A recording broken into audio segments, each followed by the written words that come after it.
For your single zigzags, you start with your pencil on the bottom line, and it's diagonally up to the halfway point, diagonally down to bump. Up, stop, down, bump. Up, stop, down, bump. Pause and practice. And for your double zigzags, it's up, stop, down, bump. Up, stop, down, bump. Up, stop, down, bump. Up, stop, down, bump. Pause and practice.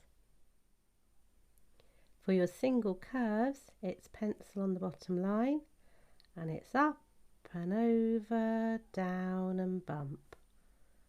Up and over, down and bump. Pause and practice.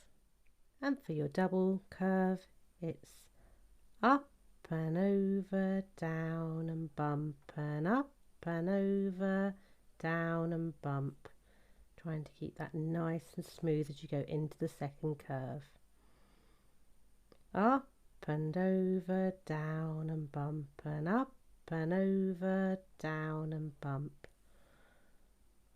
Pause and practice.